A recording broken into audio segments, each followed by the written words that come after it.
Assalamualaikum warahmatullahi wabarakatuh.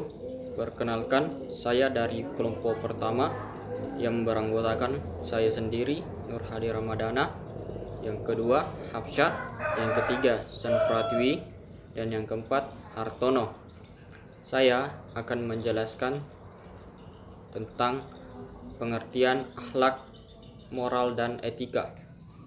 Akhlak adalah ilmu yang menjelaskan baik dan buruk, menerangkan apa yang harusnya dilakukan oleh sebagian manusia kepada yang lainnya.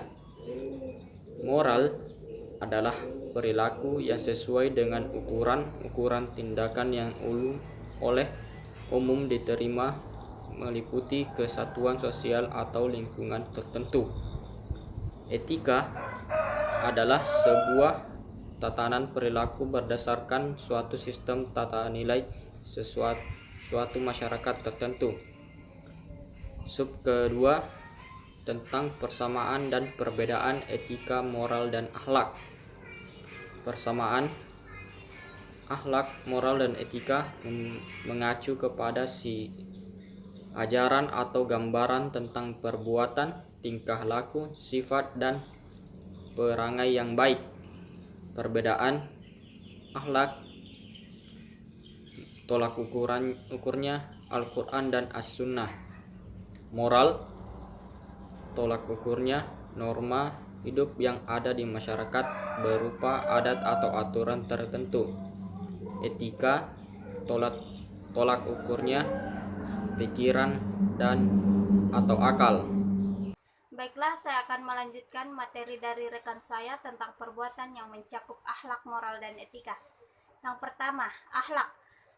Perilaku yang sesuai dengan nilai dan norma yang ada dan merupakan contoh akhlak baik sebagai berikut. 1. Menghormati orang yang lebih tua. 2. Berkata lemah lembut kepada orang tua, bersedekah di kala lapang dan sempit. Selanjutnya, moral. Perilaku yang sesuai dengan nilai dan norma yang ada dan merupakan contoh moral baik sebagai berikut. 1. Membuang sampah pada tempatnya, menaati peraturan yang ada, menjalankan perintah agama yang sesuai yang dianut, menghormati dan menerapkan sikap sopan santun. Selanjutnya, etika. Etika dibagi dalam beberapa macam. Yang pertama, contoh etika bergaul dengan orang lain, misalnya berbicara kepada mereka sesuai dengan kemampuan akal mereka, berbaik sangkalah kepada orang lain dan jangan bermata-mata mereka. Yang kedua, contoh etika di jalan, tidak berlagak sombong di saat berjalan atau mengangkat kepala karena suatu sikap takabur. Selanjutnya, contoh etika makan dan minum. Hendaklah makan dan minum yang kamu lakukan diniatkan dengan ibadah agar kamu mendapat kebaikan dari makan dan minum itu. Memulainya dengan membaca bismillah, makan dengan tangan kanan dan dimulai dari yang ada di depanmu. Makan dengan 3 jari dan menjilati jari-jari itu sesudahnya. Tidak berlebihan di dalam makan dan minum. Selanjutnya, contoh etika berbicara. Hendaknya pembicaraan selalu dalam kebaikan, pembicaraan dengan suara yang dapat didengar, tidak terlalu keras dan tidak pula terlalu rendah. Ungkapannya jelas dapat dipahami oleh semua orang dan tidak dibuat-buat atau dipaksa-paksakan. Selanjutnya, contoh etika bertetangga. Tidak melakukan kegaduhan yang mengganggu mereka, seperti suara radio atau TV, atau mengganggu mereka dengan melempari halaman mereka dengan kotoran atau menutup jalan bagi mereka. Baiklah, selanjutnya saya akan menjelaskan materi 2, yaitu tentang sumber ajaran akhlak, moral, dan etika. Submateri pertama yaitu dasar-dasar Qur'ani tentang ajaran moral, akhlak, moral, dan etika. Sebagaimana dalam firman Allah dalam surat Al-Ahzab ayat 21 yang berbunyi, Laqad kana lakum fi rasulillahi uswatun hasanatun liman kana yarjullaha wa yawmal akhir wa dzakarallaha katsira. Yang artinya, Sesungguhnya telah ada pada diri Rasulullah itu suri teladan yang baik bagimu, yaitu bagi orang-orang yang mengharap rahmat Allah dan kedatangan hari akhir, dan banyak menyebut nama Allah. Selanjutnya, dalam Quran surat Al-Qalam ayat 4, Allah berfirman, "Wa innaka la'ala khuluqin 'azim." Sesungguhnya kamu benar-benar berbudi pekerti yang agung. Baik, perkenalkan, nama saya Hartono dari kelompok 1 dan saya akan menjelaskan poin selanjutnya, yaitu hadis Nabi tentang akhlak, moral, dan etika. Akhlak merupakan bentuk jamak dari kata khuluq, berasal dari bahasa Arab yang berarti tingkah laku atau tabiat. Cara membedakan akhlak, moral, dan etika yaitu etika untuk menentukan nilai perbuatan manusia, baik atau buruk, digunakan tolak ukur akal, pikiran, atau rasio. Sedangkan dalam moral dan susila menggunakan tolak ukur norma-norma yang tumbuh dan berkembang dan berlangsung dalam masyarakat atau adat istiadat. Dan dalam akhlak menggunakan ukuran Al-Quran dan Al-Hadis untuk menentukan baik buruknya. Berikut hadis Nabi tentang akhlak. Poin yang pertama, Rasulullah SAW diutus untuk mengajak manusia agar beribadah hanya kepada Allah saja dan memperbaiki akhlak manusia. Nabi SAW bersabda, "Sesungguhnya aku diutus untuk menyempurnakan akhlak yang baik." Poin yang kedua, sesungguhnya antara akhlak dengan akidah terdapat hubungan yang sangat kuat sekali.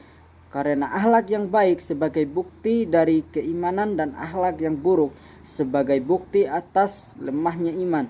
Semakin sempurna akhlak seorang muslim berarti semakin kuat imannya.